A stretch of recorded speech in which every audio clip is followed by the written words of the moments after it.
Rebalance sequence. All of the things that I'm about to show you could be done standing against a wall with the roller behind you or seated in a chair with the roller behind you. If at any point lying on top of the roller on the floor is causing you too much discomfort. We begin with the rest assess. Lying on your back, arms and legs extended, palms faced up. Beginning at the head, notice where the weight of your skull is resting. Is it directly behind the bridge of your nose or higher on the skull? Turn your head right and left and notice if there's a greater range or ease of motion one direction compared to the other. Notice as well how much space you sense underneath your neck. Moving your attention to your shoulders, do you feel the outline of your shoulder blades poking into the floor, or does it feel very smooth and evenly weighted from one side to the other?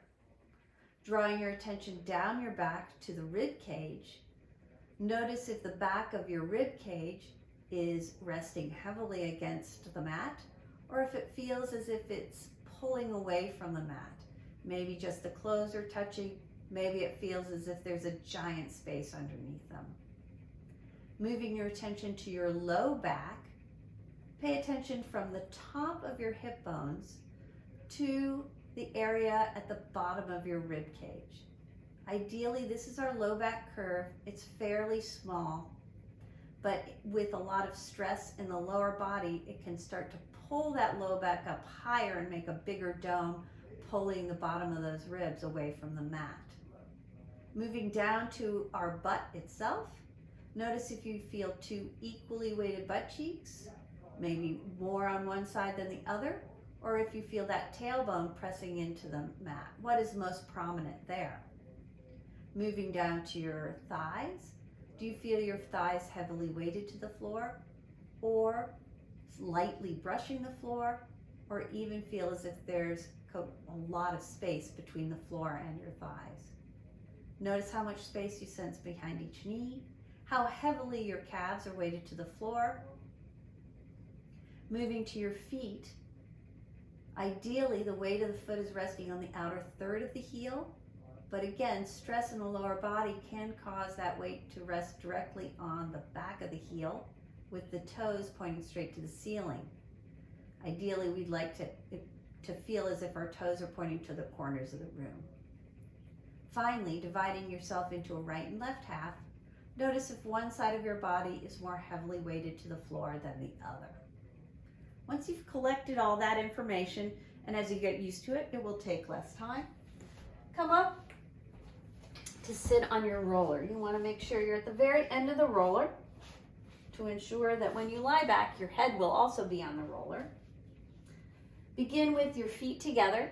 Make a little V, heels together, toes apart. Separate the heels so that the feet are parallel, and carefully walk yourself back down.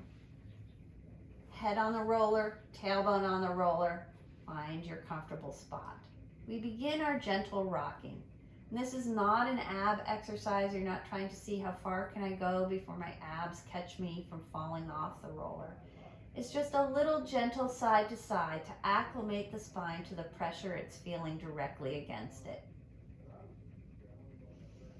And when we do these types of exercises, we want to use a soft roller, something that's a little squishy.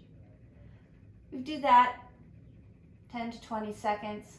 You can place your hands on the front of your hip bones, and we mobilize the pelvis now. And you just sink the low back towards the roller to tuck the pelvis. And then we move back through our resting spot into a little tilt of the pelvis where we create more space under our low back. And then carefully using your belly muscles, pulling that low back down to the roller, moving through your neutral, and past that a little bit. And again, if anything causes pain, don't do it.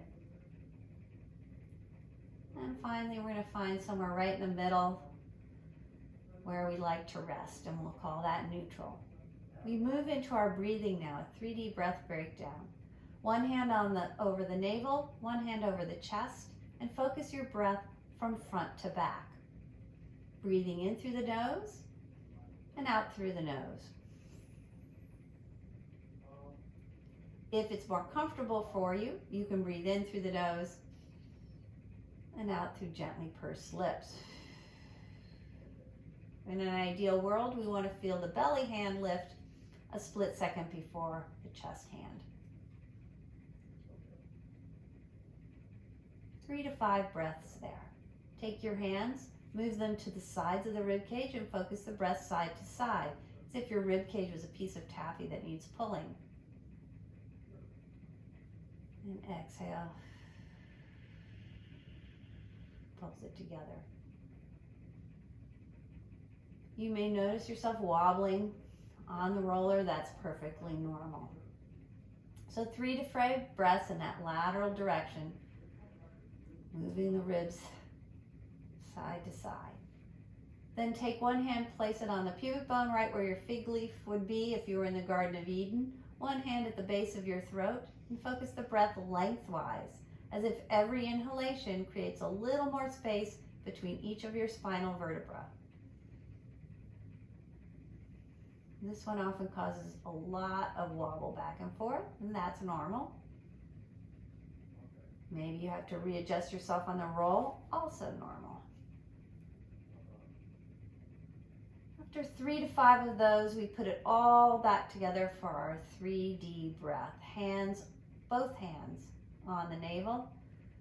You want to focus breath front to back, side to side, top to bottom, as if we're filling a balloon. Inhaling through the nose and out through gently pursed lips with either a shh or a hiss sound.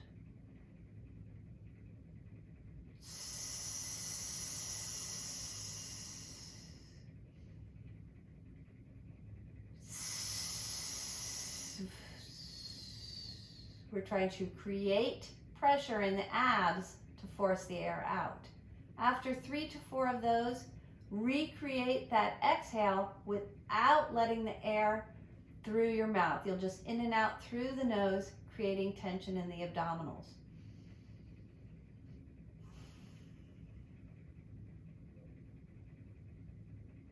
And you can repeat that one more time if it feels good.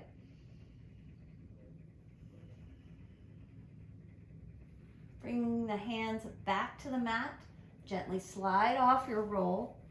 And we go into our rest reassess. Arms and legs extended, palms faced up. Starting at the crown of the head, notice, does the weight of your skull feel more like it's right behind the bridge of the nose? If you turn your head right and left, do you experience a greater range and or ease of motion on one side or the other? Just notice how much space there seems to be between the mat and your neck, if that has changed.